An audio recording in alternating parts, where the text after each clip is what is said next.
Bon matin à tous, une fois de plus, c'est avec une joie combien immense que je vous retrouve encore une fois de plus au travers de cette enclave.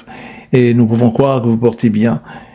Et ce matin, lors de la chute de la dernière capsule, nous nous sommes entretenus sur ce sujet que nous avons. Et nous nous sommes attardés à ce sujet, comment reconnaître une bonne église. C'est une question, cette question n'est pas une banalité, bien au contraire, c'est une question essentielle, existentielle même, à savoir si nous sommes membres bien d'une bonne église, si nous sommes membres d'une bonne église, à savoir si nous sommes dans une bonne église, comment reconnaître une bonne église et savoir si nous sommes dans une bonne église. Et la semaine précédente, nous avons jeté les bases par rapport à cela et nous avons dit, nous ne guérissons pas lorsque nous sommes exposés à un pasteur qui, pendant 5 ans de dimanche après dimanche, est à vous retenir, maintenir dans des messages sur la guérison. Et cela, c'est un message à caractère de prospérité. C'est des messages de prospérité. Et c'est l'apôtre Paul qui table, d'après Actes 20-27, que je vous ai enseigné tout le conseil de Dieu. Je vous ai enseigné tout le conseil de Dieu sans rien vous cacher. Donc, l'apôtre Paul a enseigné les Éphésiens dans tout le conseil de Dieu, dans toute la parole de Dieu, sans rien omettre. Il les a toutes enseignées dans la vérité de la parole. Il s'est étendu sur l'enseignement, sur la grâce. Il s'est entendu également sur l'enseignement de la repentance, sur l'enseignement de la justification. Il s'est également entretenu sur l'enseignement du jugement à venir, l'enseignement de l'enlèvement de l'Église et l'enseignement également du royaume de Christ qui va s'établir. Donc, l'apôtre Paul a dit aux Éphésiens, je vous ai enseigné dans tout le conseil de Dieu. Alors que ces pasteurs vous conduisent seulement à des messages seulement sur la guérison, sur la prospérité. Et c'est ainsi nous pouvons mettre cela au miroir. Nous savons que pour que le corps soit en bonne santé, il faut que nous puissions manger les 4 groupes alimentaires que nous savons, viande et substituts, fruits et légumes, pain et céréales, etc. Nous devons manger les 4 portions alimentaires pour que le corps soit en bonne santé, pour que le corps soit en équilibre. Mais par contre, si nous avons simplement à manger, en exemple, des féculents, alors qu'arrivera-t-il? C'est qu'à un certain moment, le corps sera en crise par le manquement des autres aliments qui va contribuer à sa santé. Donc, il va y avoir une carence, il va y avoir un manque important au niveau des autres aliments qui sont nécessaires au bon fonctionnement du corps. Et puisque le corps se nourrit seulement de féculents, alors il aura un peu après des problèmes d'articulation, il aura des problèmes au niveau sanguin, il peut avoir également d'apparition aussi de toutes formes de maladies pulmonaires, de cancer, etc. Parce que le corps n'est pas en position d'équilibre. C'est ainsi que de l'âme, lorsque l'âme se nourrit seulement d'un seul message qui nous parle de guérison dimanche après dimanche, alors c'est que l'âme ne sera pas pleinement investie dans tout le conseil de la parole de Dieu. Et même que le corps, compte tenu que le corps n'est pas nourri de manière convenable, et si l'âme n'est pas nourrie de manière convenable, eh bien, cette âme-là est en péril, cette âme-là s'expose à un grand danger. Alors que les prédicateurs aujourd'hui vous contraignent à vous tourner vers ce qui est des choses périssables, Tout ce que donc ils vous proposent sont des choses périssables et cela s'apparente vraisemblablement avec Ésaü ainsi que Jacob. Ésaü, à sa venue des champs, il se disait qu'il allait mourir parce que il était gagné par la faim. Donc il se dit qu'il allait mourir. À quoi bon d'avoir cela, d'avoir le doigt d'aînesse? À quoi cela l'amènera-t-il puisqu'il va passer par le décès? Alors ce qu'il a fait, c'est que il a simplement liquidé son droit d'aînesse à Jacob afin de pouvoir avoir une bol de soupe aux lentilles ainsi que du pain. C'est ainsi que les messages qui sont véhiculés aujourd'hui, les messages qui nous retiennent aux choses de la terre, les messages qui nous retiennent à toutes ces choses-là, la guérison, bien certainement, nous avons besoin de guérison. Nous avons besoin de cela, de nous sentir bien dans notre peau. Mais essentiellement, la chose fondamentale, c'est de savoir que la guérison que nous avons sur terre, c'est une guérison partielle, temporaire.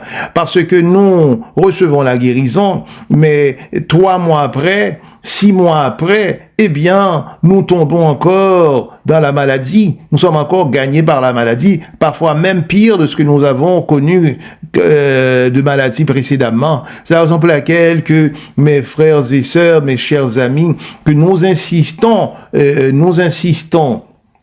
semaine après semaine, afin de vous dire de retenir l'essentiel. L'essentiel, la Bible même table que cherchez premièrement le royaume des cieux, et après, toutes ces choses-là vous seront données par-dessus. Alors que les prédicateurs aujourd'hui vous contraignent à vous tourner vers ce qui est des choses périssables. Des choses périssables. Tout ce que donc ils vous proposent sont des choses périssables. Et le droit d'aînesse, c'est la chose que nous devons toutes saisir, alors que Jacob, lui, avait compris qu'il fallait saisir plutôt le droit d'aînesse, plutôt que de saisir les choses terrestres, les choses passagères.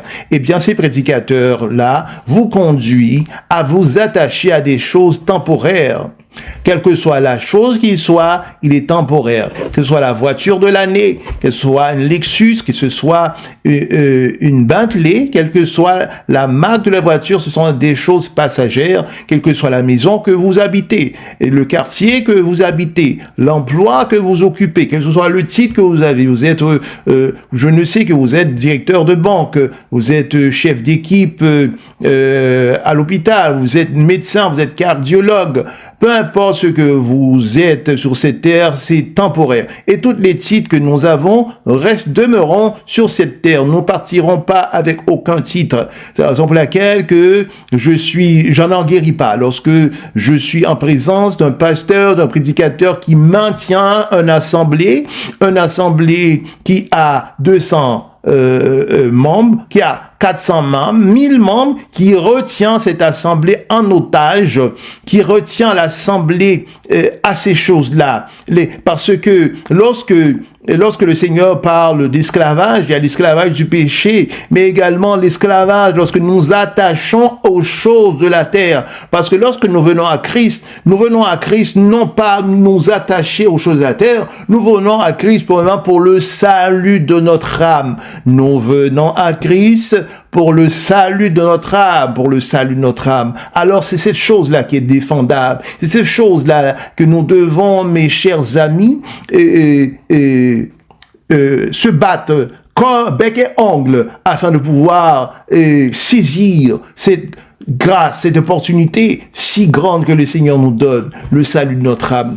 Alors, comment reconnaître une bonne église? Eh bien, cette bonne église vit dans l'amour fraternel. Il a une vie de communauté authentique entre les frères et sœurs. Une bonne église prendra soin des membres et souvent nous sommes exposés à cela que après le culte du dimanche, après le message, eh bien, beaucoup en sont des frères et sœurs qui ont à se rendre à leur domicile, qui n'ont rien à manger, des familles du père, la mère, et des familles également, des familles monoparentales dont la mère est au prix avec 2, 3 enfants, 4 enfants même, et que ils ont rien du tout à les nourrir. Ils n'ont rien du tout à les nourrir. Et cela, le pasteur doit avoir une conscience des besoins des membres. Le pasteur doit avoir cette conscience des besoins des membres de l'Église.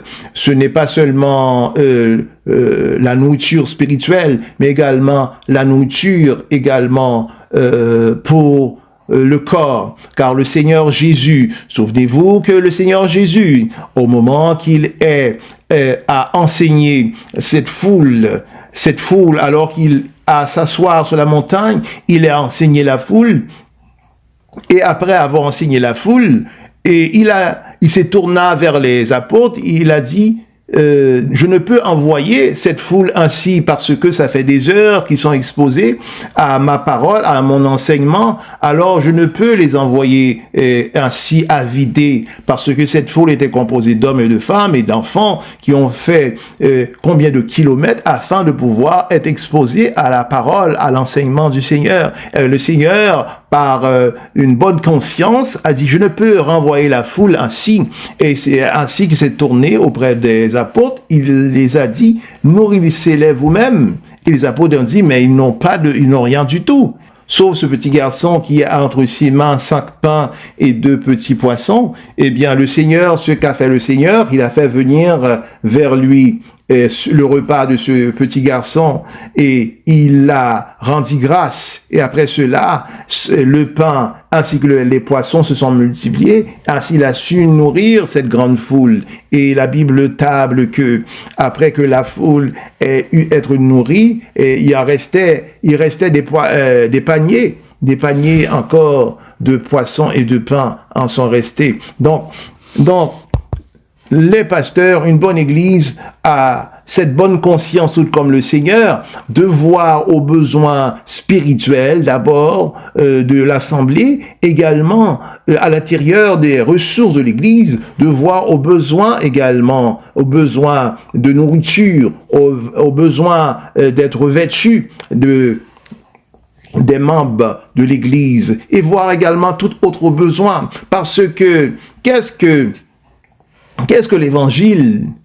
L'évangile en dehors du sacrifice de Christ à la croix, car Christ par son sacrifice a pris sur lui, Christ n'a pas péché, Christ n'a jamais péché, tel que vous le savez. Le Seigneur ne peut point pécher. Le Seigneur simplement, c'est qu'il a pris sur lui nos péchés. Nous ne pouvons pas penser combien de péchés que le Seigneur a pris sur lui. Le Seigneur a pris des choses que nous-mêmes, en tant que pécheurs, profondément pécheurs, que nous n'avons pas sur nous. Mais le Seigneur a pris toutes sortes de choses, ses péchés sur lui. Il a pris le péché, il a pris le mensonge, il a pris également le meurtre, le meurtre des meurtriers, il a pris cela sur lui. Il a pris également l'homosexualité sur lui. Il a pris également des péchés et des gens qui se livrent à la prostitution, des choses. Il a pris sur lui l'inceste. Il a pris sur lui la pédophilie. Le Seigneur a pris des choses laideuses, toutes choses les plus laideuses. Le Seigneur a pris ça sur lui. Donc, c'est ainsi que nous avons en lui ce grand salut, et que ce salut-là, que ces prédicateurs bandits qui vous dévient, qui vous tournent à des choses périssables, alors que vous devez plutôt saisir les choses durables qui est le salut que le Seigneur nous donne. Et donc, la Bible, c'est le sacrifice de Christ qui est central à la Bible. Ensuite, également, le règne de Christ qui va s'établir sur cette terre. Telle est la Bible, le message, la parole de Dieu. Mais, savez-vous que dans le temps d'Abraham et dans le temps d'Isaac et Jacob, il n'y eut point de Bible. Mais pourtant, Abraham, qui est à vivre jusqu'à 150 ans, également Isaac ainsi que Jacob, il n'y eut point de Bible. Il y eut de Bible simplement au moment de l'arrivée en scène de Moïse, vers la fin de sa vie, qu'il eut des Bibles, il y eut la Torah. Donc avant cela, comment servaient les patriotes le Seigneur? Eh bien, ils servaient le Seigneur par l'Esprit de Christ. Également, ils servaient le Seigneur en faisant le bien autour d'eux, Donc, en tant que pasteur d'une église, nous avons la responsabilité de voir aux besoins d'autrui et de faire du bien à autrui, aux membres de l'Assemblée, d'entendre leur misère et de pouvoir leurs besoins, de faire du bien. Donc la Bible, c'est une question de faire du bien, de faire le bien, de faire le bien. Et ce bien doit être fait en dehors de tout favoritisme. Le bien doit être fait en dehors de tout favoritiste. À l'Église, souvent, nous sommes exposés à toute forme de favoritisme. Cela revient à ma mémoire, cette femme qui avait dans cette assemblée, qui avait jusqu'à 9 enfants. Et cette femme avait 9 enfants et à l'époque, vous savez, auprès que 9 enfants, alors il s'agit que les finances ne sont pas très éloquents. Eh bien, il y a un manque d'argent criant et évident dans laquelle elle s'expose. Et cette femme n'avait pas avec ce lot d'enfants, de 9 enfants, elle n'avait pas de voiture pour se rendre au culte, pour se rendre à l'église, au culte du dimanche. Et arrivant le dimanche matin, ayant l'amour pour le Seigneur, que fit cette femme? Elle eut à prendre l'autobus pour se rendre au culte avec ses enfants. Parce que cette femme, arrivant au culte, voyant qu'elle avait à défiler avec tous ses enfants, et son mari n'était pas, son mari était absent, c'était un père absent.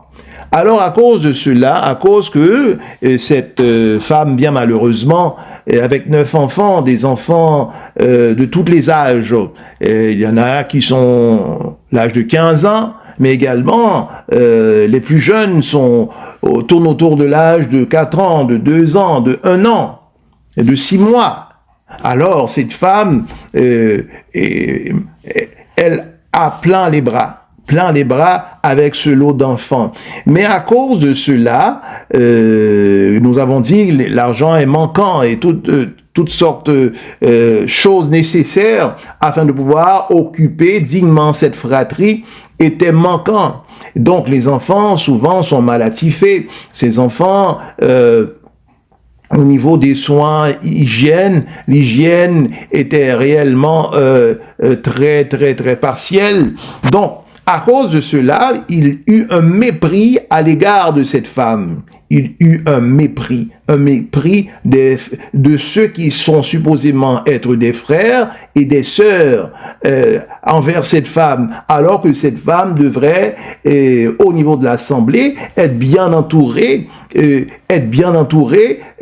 ses frères et sœurs dans le Christ, de dire à cette femme, connaissant qu'il y a des individus qui ont seulement 2-3 enfants, et combien que c'en est dur pour eux. Des fois, ils ne savent même pas comment rejoindre les deux bouts, mais cette femme est au prix avec 9 enfants. Mais il devait plutôt mettre cette femme au milieu d'eux et l'entourer, l'encadrer, et dire à cette femme, écoute, ces enfants-là n'ont pas seulement une mère, mais ils ont plusieurs mères ici. Ils ont plusieurs mères. Ils n'ont pas de père présent, mais ils ont plusieurs pères ici au niveau de l'Assemblée. C'est ainsi que l'Église devrait être pour prendre soin de ses membres. Donc une bonne Église prendra soin de ses membres. C'est également, toujours cette bonne Église est un lieu de guérison, un lieu d'encouragement, pas un lieu de jugement constant, c'est un lieu de guérison, parce que il y a des gens qui viennent à Christ, avant de venir à Christ dans le monde, eh bien, ils sont venus à Christ avec beaucoup de douleurs, avec beaucoup de blessures qui ne sont non encore guéries. Et nous devons, en tant que bonne Église, veiller afin d'amener des soins, afin de pouvoir amener ses frères et ses sœurs à la guérison. Parce que nous savons la guérison de l'âme, c'est un processus long. Donc nous devons aider les frères et sœurs au niveau de l'Assemblée afin de pouvoir aller étape par étape en arriver à la guérison. Il y en a beaucoup d'entre eux sont sont blessés parce qu'ils ont subi l'inceste, ils ont subi le viol, ils ont subi toute forme de rejet, ils ont connu le divorce, ils ont connu la violence conjugale. Alors, tous ces gens maintenant arrivés au sein de l'Assemblée, devaient être encadrés afin qu'ils puissent, par la grâce du Seigneur, pouvoir connaître une guérison. Une bonne église se démarquera par l'intégrité des leaders, c'est-à-dire le pasteur et tous les membres du collège des anciens doivent faire une maturité spirituelle.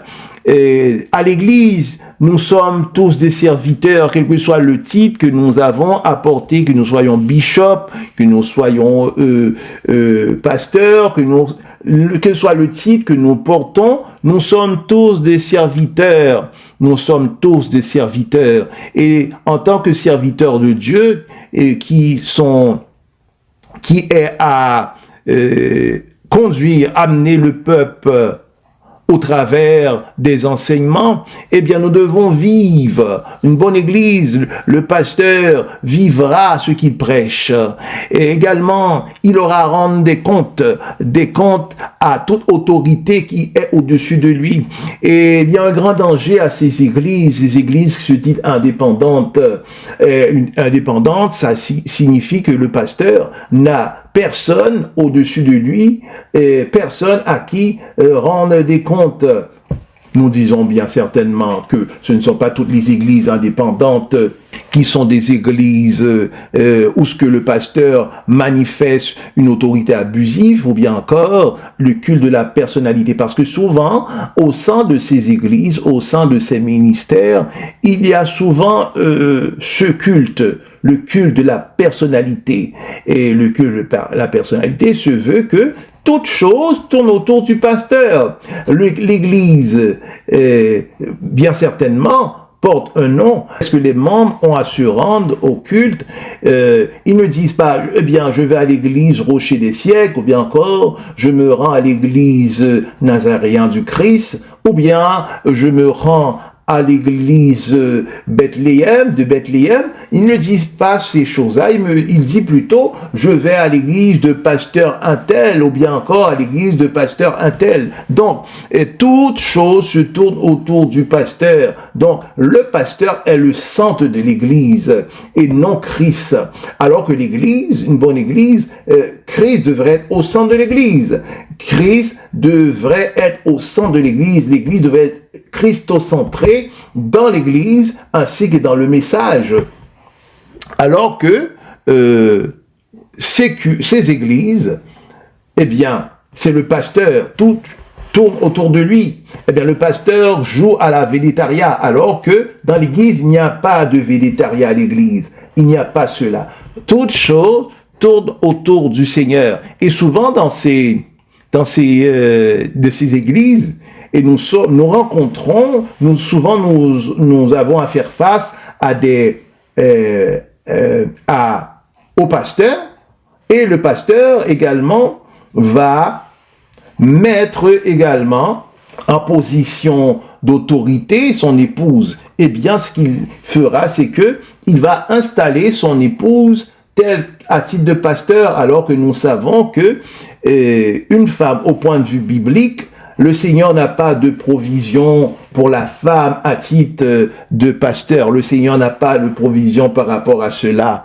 Et souvent, lorsque nous sommes exposés à cela, c'est des choses qui sont faites pour une raison.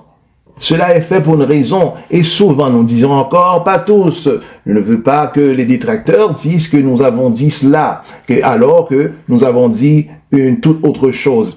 Souvent, ce qui arrive, c'est que ces pasteurs, ce qu'ils font, c'est que ils vont ordonner leur épouse, ils vont conduire leur épouse dans le sacerdoce, et avec le titre pastoral. La chose est que souvent, ces pasteurs sont dans des œuvres occultes. Ils sont dans les œuvres occultes et ils ont leur chambre, la chambre conjugale, lui et son épouse. Également, il a aussi une autre chambre, et cette chambre-là, c'est la chambre dans laquelle que souvent, une journée de la semaine, qu'il se rend à cette chambre-là afin de pouvoir rentrer en intimité sexuelle avec un esprit, et c'est cet esprit qui lui donne l'autorité, qui lui donne la grande assemblée, qui lui donne le méga church, qui lui donne les voitures, l'argent, qui lui donne également la popularité. Et sur la surface d'Internet, il en pleut des pasteurs de ce type. Alors ce qu'ils vont faire, c'est que, compte tenu de leurs femmes, puisqu'ils vivent communément dans la même maison, alors ce qu'ils vont faire, c'est que au moment que leurs femmes vont connaître la chose, au moment que la femme va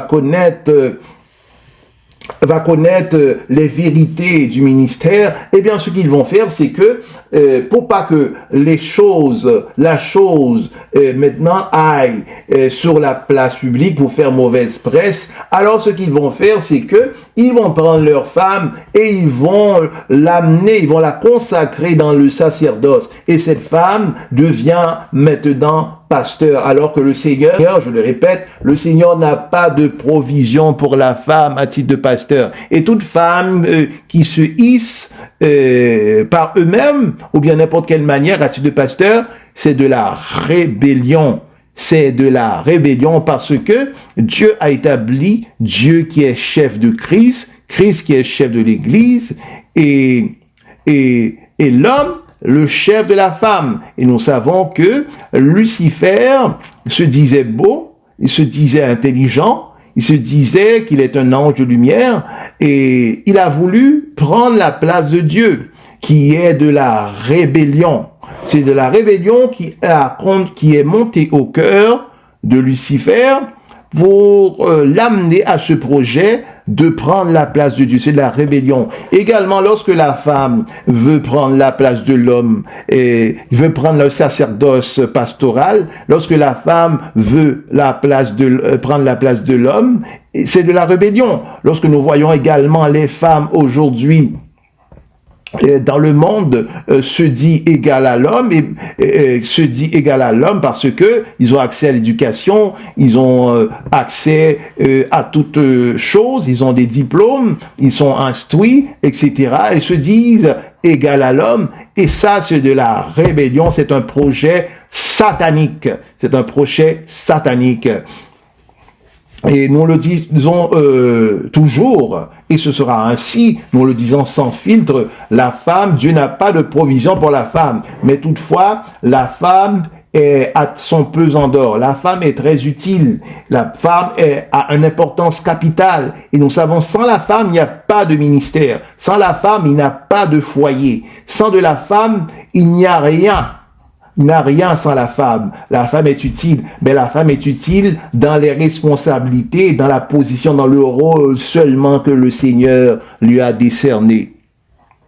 C'est de la rébellion. C'est de la rébellion. Il y a non seulement des femmes qui se hissent à titre pastoral, mais il y a également des femmes qui se hissent à titre d'apôtres, tels que l'apôtre Josiane Ngunga et également l'apôtre Mireille Tshisekedi de RDC. Il y a également l'apôtre Nadège Kaboua. Également aux États-Unis, Paula White, qui se dit, qui est, nous pouvons dire, ce dont elle prétend être pasteur, est également conseillère spirituelle de Donald Trump. Elle se définit apôtre.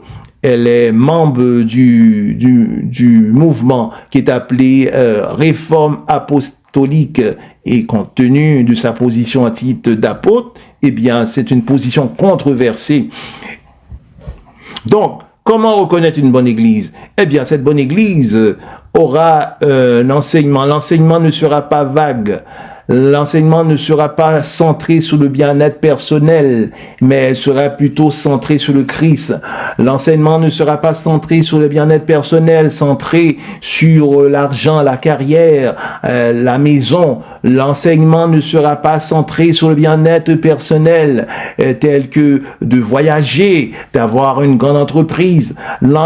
L'enseignement ne sera pas centré sur les choses de la terre, mais plutôt l'enseignement sera centré sur le Christ, sera centré sur le salut de votre âme. L'enseignement sera centré sur l'enlèvement de l'Église, que nous devons nous préparer à titre d'épouse pour attendre l'arrivée de l'époux.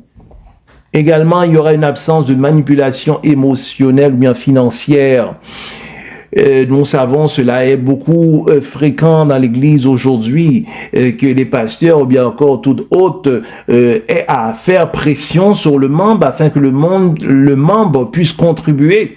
Le membre puisse contribuer, des contributions des fois dépassées, parfois même il y en a des assemblées également qui font pression sur le membre afin que le membre puisse passer sa carte de crédit. Et vous voyez tout ce dérapage, tout cela, ce sont des signes révélateurs que nous sommes dans la présence d'une mauvaise église. Il y a également l'élitisme spirituel. Ceux qui se disent que bon, nous avons strictement la vérité et nous pouvons en nommer cela des grandes congrégations, très populaires, très connues, qui se disent qu'ils ont la vérité absolue. L'apôtre Paul table que nous connaissons en partie. Nous connaissons en partie. Donc nous ne savons pas tout. Nous n'avons pas la vérité exclusive. Nous connaissons en partie. Donc, lorsque nous sommes face à cela, des congrégations qui se disent qu'ils ont la vérité absolue, eh bien, nous sommes en présence d'un mouvement contrefaçon. Et l'absence de responsabilité des dirigeants. Les dirigeants doivent se montrer responsables. Un pasteur doit rentrer pleinement dans son sacerdoce pastoral.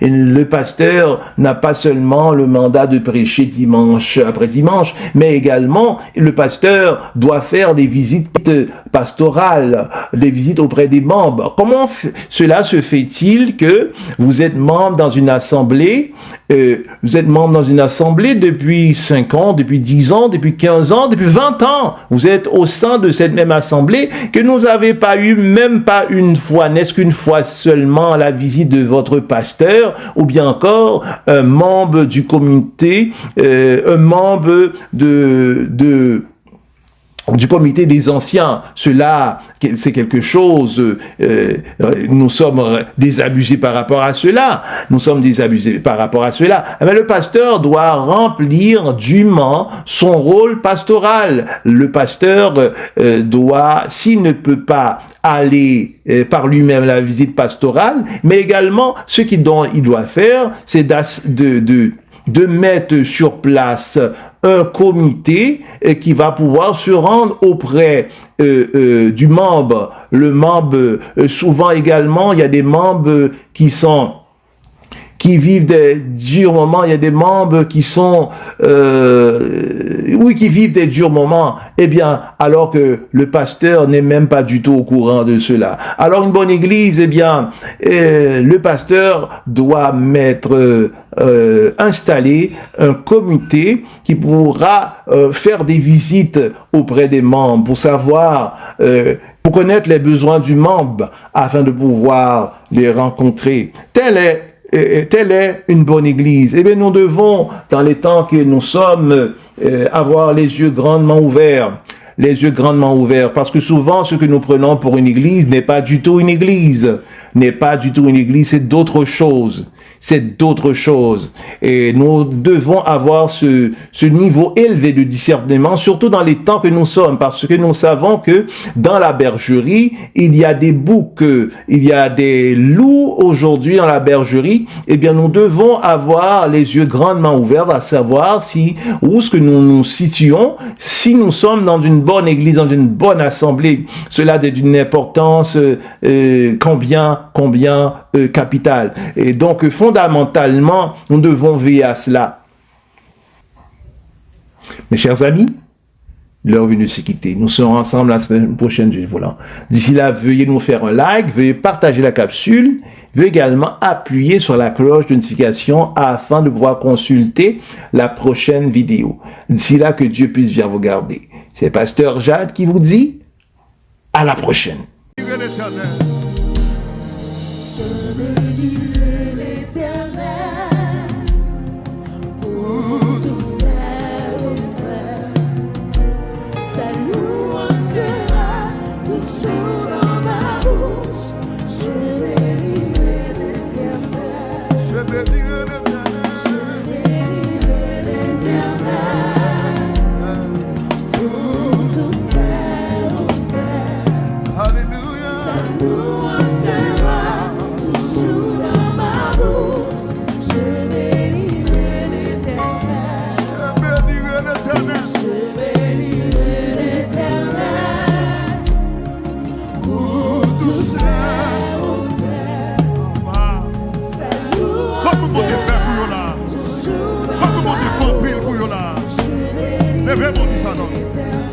Je bénirai l'Éternel. Pas quitter mon dit ça dans place. Alléluia. Oh, sa louange sera toujours dans ma bouche. Je bénirai. Regardez, ouvrez les voix comme ça. Je bénirai. Je bénirai l'Éternel. Oui.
Levez-moi, dis mon âme, bénis l'Éternel.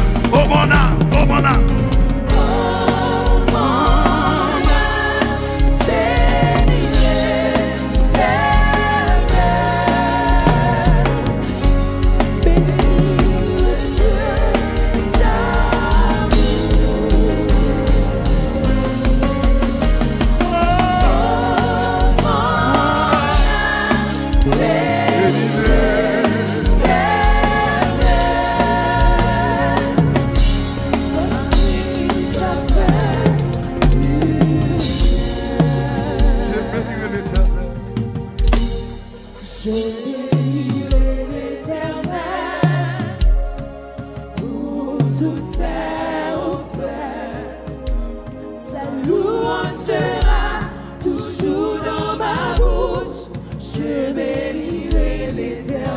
Dis ça pour tout le monde, pour tout le monde, pour dire ça, oui.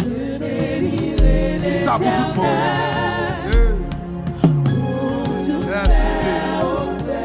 Alléluia.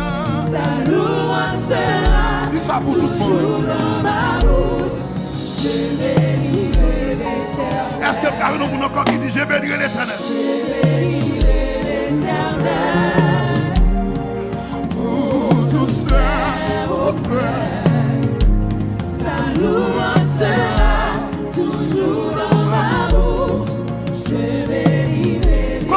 en pile pour lui. Levez mon Dieu, bénir les